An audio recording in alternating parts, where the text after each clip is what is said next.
Well, my friends, welcome to the metal shop. New project day here. And you see this black body here sitting on the bench. We'll get to that in just a minute. I wanted to bring something up here. If you see these Fender genuine parts here, these are obviously strap locks. These are a hidden little gem. Fender, Schaller used to make a ton of parts for Fender. Like we're talking going back into the early 90s. Fender branded the Schaller strap locks with their logo.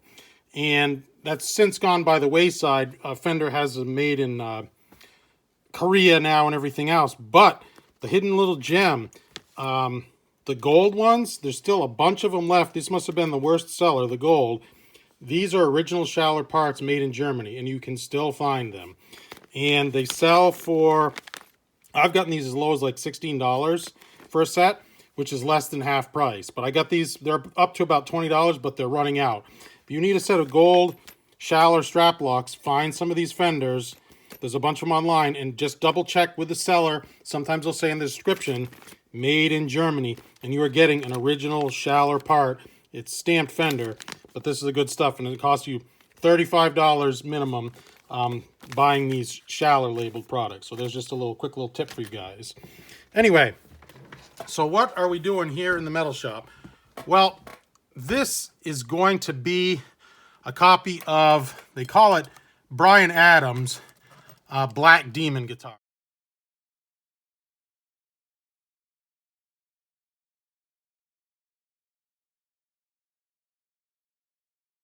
It was really owned by Keith Scott, Bryan's right-hand man guitar player. And so that's what we're doing. We're building a replica. And I really wanted to start with an original Charvel product. A San Dimas, it was out of the question. This is a model series. This was a Model 3. I believe this was a Model 3A. 3A had two humbucking pickups. Model 3 had hum single single. There was another one, I can't remember. It was all the same body, had three singles, you know, like a Stratocaster. Anyway, I'll insert some pictures of the Model 3A here.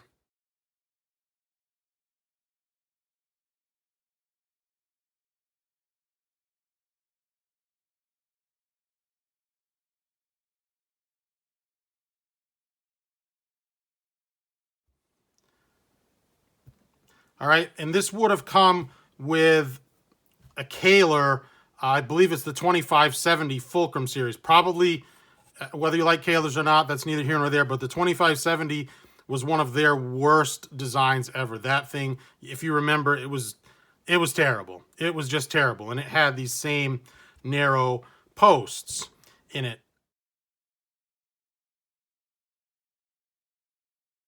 One little side note here that I just learned recently, the Kor Killer, the kind of their weird looking fulcrum trim, they're really their top of the line fulcrum trim, I just found out will fit on the same sized post spacing. So if you have one of those crappy 2570 tremolos, get yourself the Killer. They're selling for about 300 bucks now for a really nice one.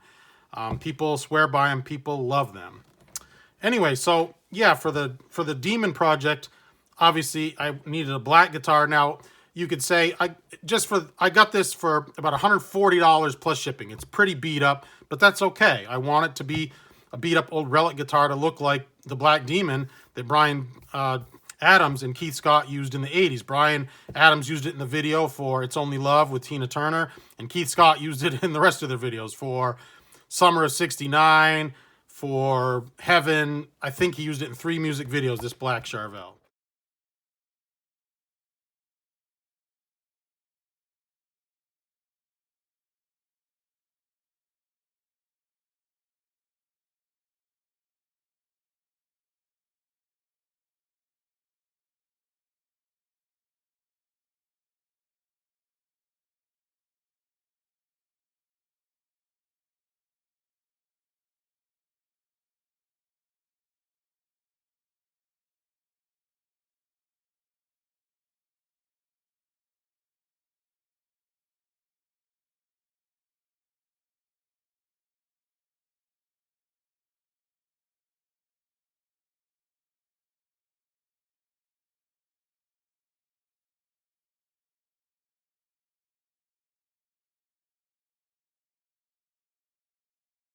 Famous story.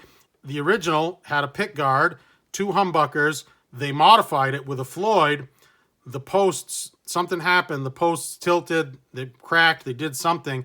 So they sent it back to Jackson. Jackson just gave him a whole new body. And what they gave him was a rear routed hum single single.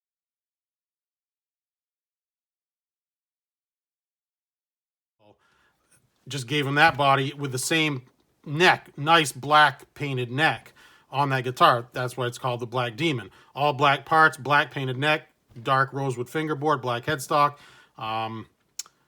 huge artist logo, so on and so forth. Anyway, so I picked this one up used. I wanted a real Charvel, and you're like, oh, you could get a brand new body cheaper, you know, but sure, you could, but it's going to be routed single, single, single, more than likely. It's going to be routed for the Strat Cup here on the face of it. Try and find a black body, a new black body, one of those Chinese ones or a Guitar Fetish or whatever, with a side input jack. Tough order. Plus, the dirty little secret that they don't tell you. Now, some of the Guitar Fetish products are really nice, and they're made to original Fender specs, but the stuff that you get out of Japan, it's smaller.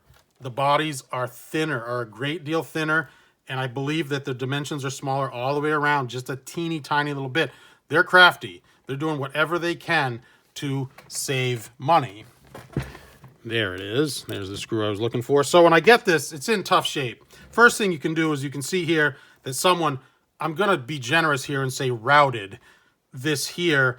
And it looks like they used a blunt screwdriver and probably a claw hammer to do this. And I understand why.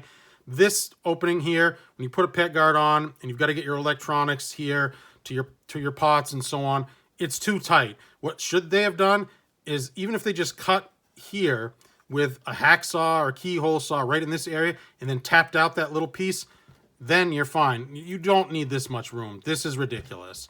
But whatever. I'll paint it with shielding paint. It'll be hidden under the pick guard. No harm, no foul. I'll paint this all with shielding paint.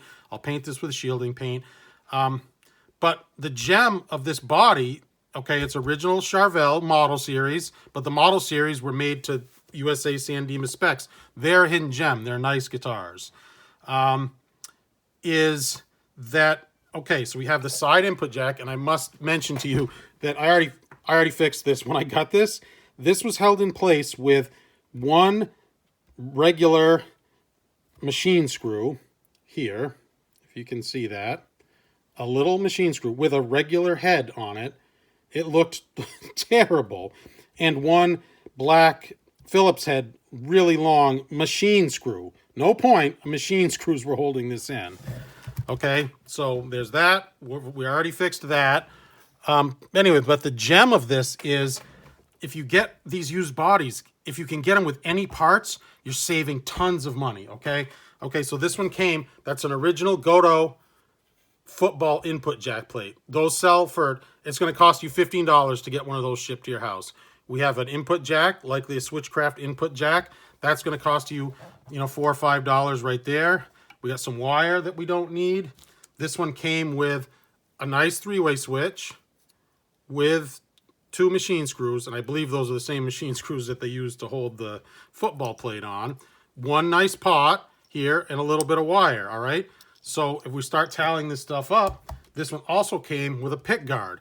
Now, if you want a nice pick guard routed for humbuckers, and yeah, this one is beat up, it's going to cost you $20 or $25. And it came with the back plate. Now, I just taped it on here and wrote the Black Demon, but it came with the back plate. So I already, it's obvious what they had done. There was only one pot on here. They'd had a little piece of probably black electrical tape over this hole, and it left a nasty witness mark. So I already went after it with some plastic polish, and I'll plastic polish this whole thing, even maybe with a mother's ball on a drill there, and make this nice. It's never going to look perfect. It's going to be full of scratches and swirls, but that's okay, because I want this to look like a guitar from 1984, 1985 era. Okay, so, but I think all in all, with the input jack and the wiring and this and this and the back plate, I've saved conservatively about $50. All right, so this one's getting a Floyd. What are we going to do here? We've got to fill these. That's the first order of business. Easy peasy. I picked these up at the hardware store, and I wasn't sure these fluted pieces and they fit right in, but they're a little loose, okay? And that's fine because it'll give room for the wood glue, but when we put a Floyd on here, let me just show you here. This is probably the one I'm going to use. It's going to be about right there. So the hole, one of the holes is going to straddle that old hole. Another one is going to be just on the top of it, just to the outside of it. So I don't want any voids in there. Even filled with wood glue, these aren't going to cut it. So I also picked up just regular, and I'm not sure what these dowels are made out of, like birch or something, at the hardware store, a 1/2 inch dowel at the hardware store, and it's full size here, so it's like 3 feet. So, but that fits in there snug. I'll put it. I don't even want to put it all the way in because it's going to get stuck. So what I'm going to do is, and a nifty little trick is, for the first one that you fill, cut your pieces off of each end. Use the white end because it's perfectly flush. So I'll cut this, it'll go in.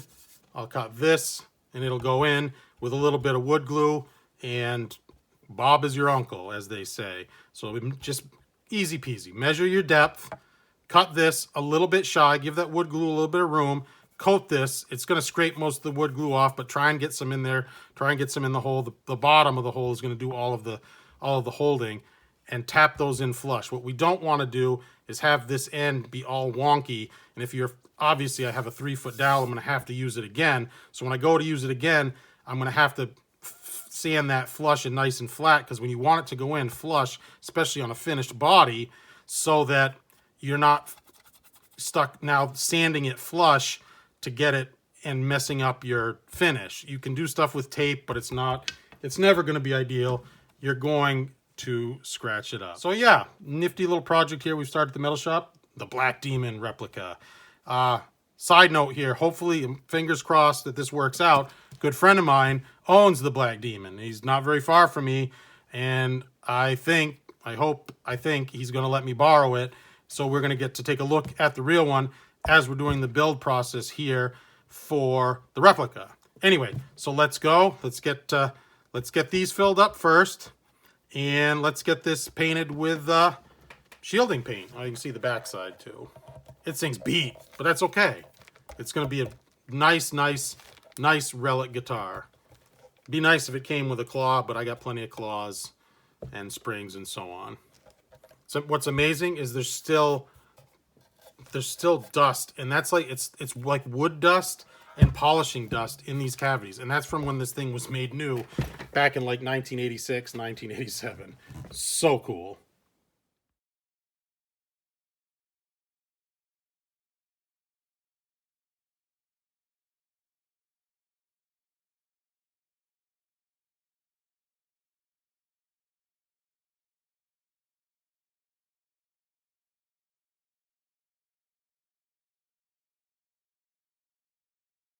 All right, so got the posts all filled here. Not perfect. Tiny little bit proud. I measured and measured and measured. Maybe didn't take into account the glue, space for the glue. Some of it worked its way out, which is what you want. But I actually, tough to see here, but some of it actually worked its way out through, I'm going to call them fissures, not cracks, maybe parts of the grain, but it worked itself out just a teensy tiny little bit here, which is fine. Because now it will, if there were cracks or fissures, the wood glue got in there and will seal them up, you know, fix the cracks.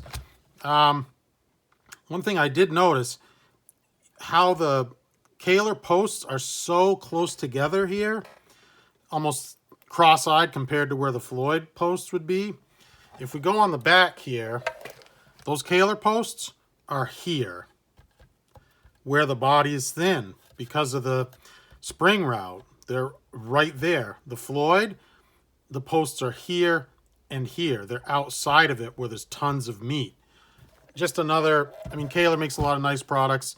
Trem that was on this, not one of them. So we're going to get those touched up real quick here.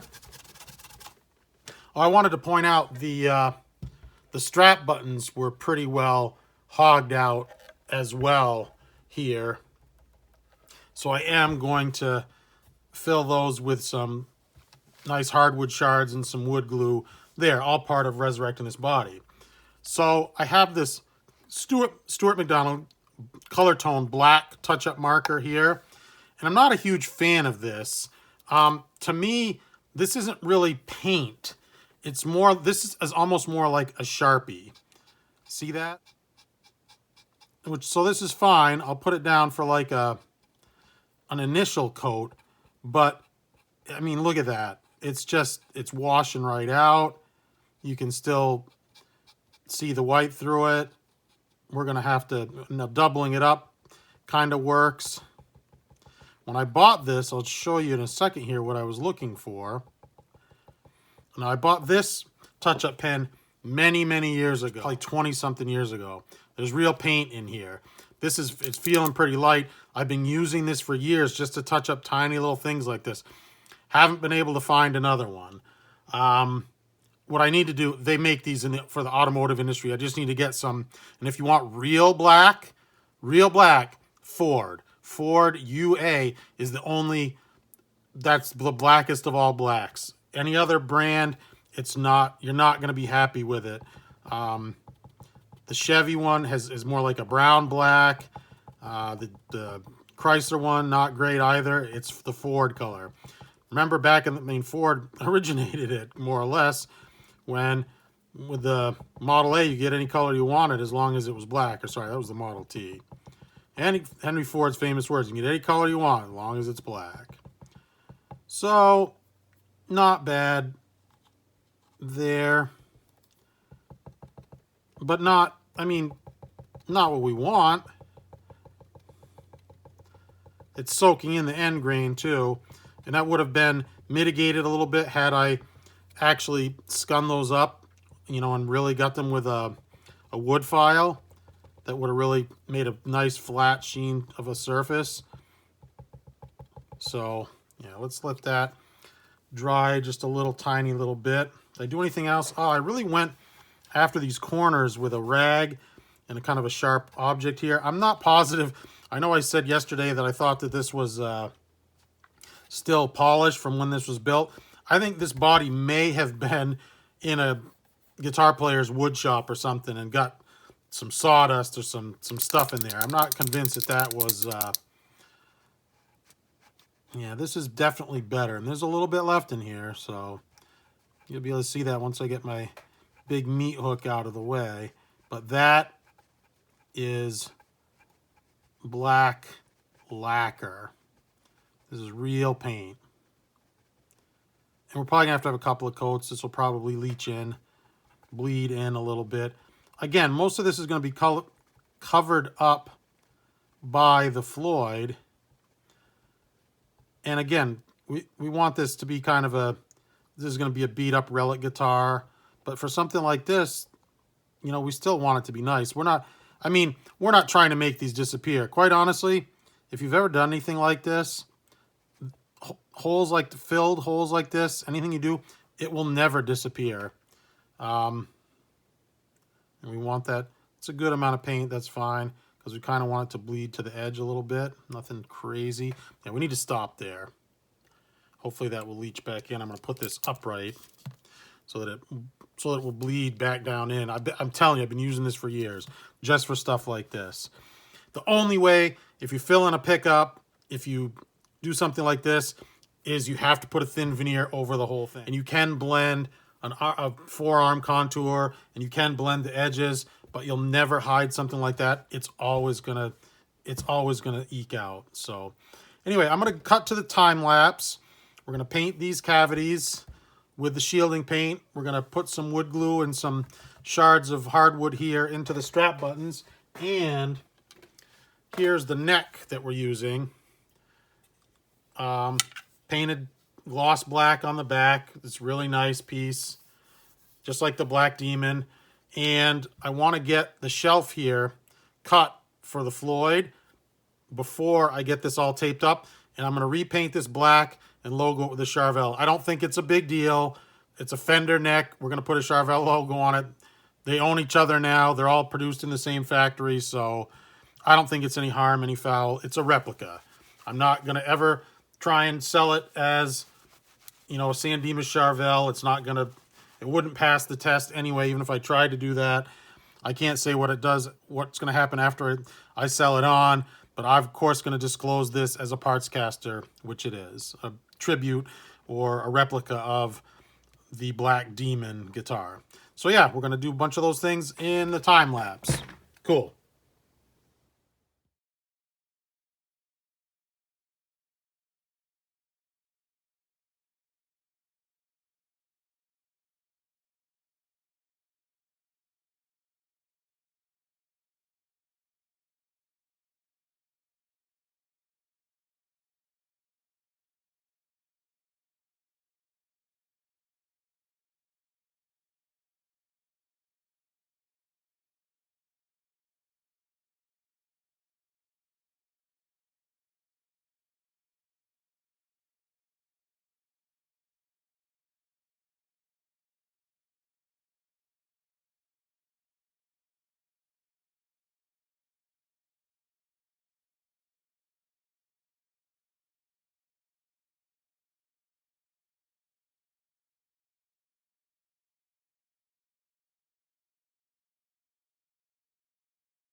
All right, quick little update here. I hope you can notice there from the Skycam how much better this looks. And all I did was hand polish, clean and hand polish this body with Mother's plastic polish. Works really good. And I use an old, this is an old, it's a diaper really, a huge piece, but it's kind of got a little bit of a pattern. It's kind of abrasive, tiny little bit abrasive. Cleaned and polished the body, touched up the pick guard holes with black paint. Unnecessary because you're never going to see it. You're going to see this be upside down.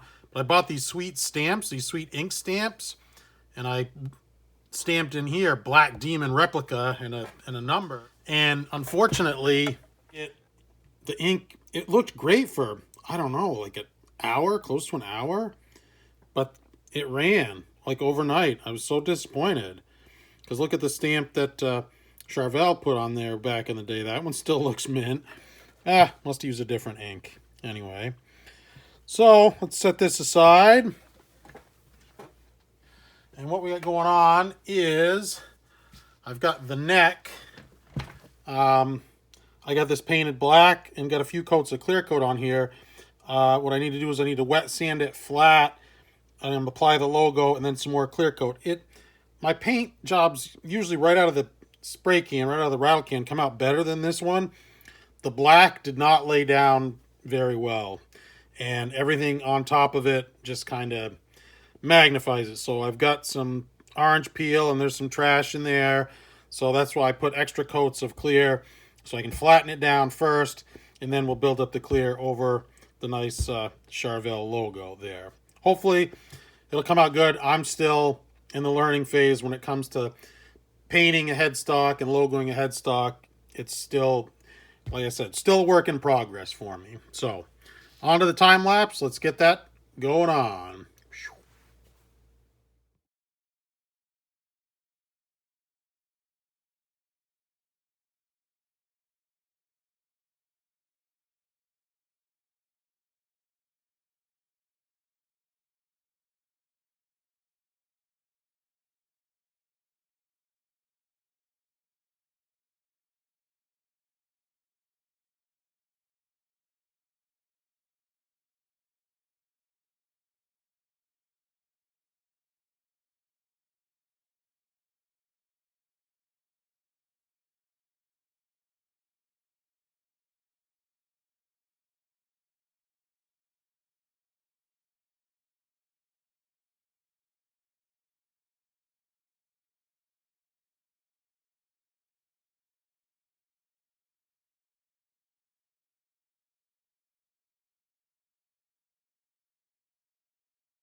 All right, well, that's a good place to end, I think. Close out part 1 here of the Black Demon replica. You saw me wet sand that smooth. I just used 400 to knock off the orange peel and make a nice flat surface there. That worked the trick. Now that's a transfer decal. It's not a water slide decal. So you saw me using, I just got a little wooden block here with some blue tape on it that I kind of use like a squeegee to get that in there, but they are paper, not even paper thin, they're wafer thin, super thin, and it will take a clear coat over it. I'm gonna let that dry and set up for at least 24 hours before I mess with it, and then it's gonna get buried under the clear. And that's not quite an artist logo. An artist logo is 2.5 inches. The Charvel, just the CH and the Arvel and the headstock is exactly 2.5. This is about 2 1/4, 2 1/8. If you count the trademark, it's closer to 2.5. So anyway, I do have one. It's an original Charvel logo that this is just a replica. This is going to be a relatively inexpensive guitar. I'm not going to use that super nice, expensive $30 replica logo. It's not even a replica. It's a legit logo. I'm not going to use the $30 one on the replica. Anyway, good place to stop. So next, like I said, we'll get this buried and clear. We'll get the neck mounted, measure up to mount the Floyd, and we'll go from there. I did get the strap buttons filled with some wood shards and some wood glue there. Obviously got this thing all painted, looks nice. So yeah, we're moving right along. This is going to be a nice guitar coming to Reverb soon, a Reverb soon near you. As always, my friends, thank you so much for watching. Truly appreciate your support.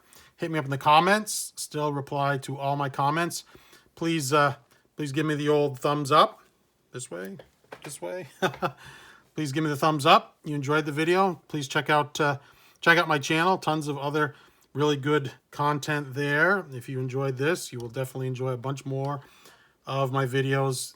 Tons of guitar builds, 80s guitar type of content. All right, so in closing, like I said, truly appreciate your support.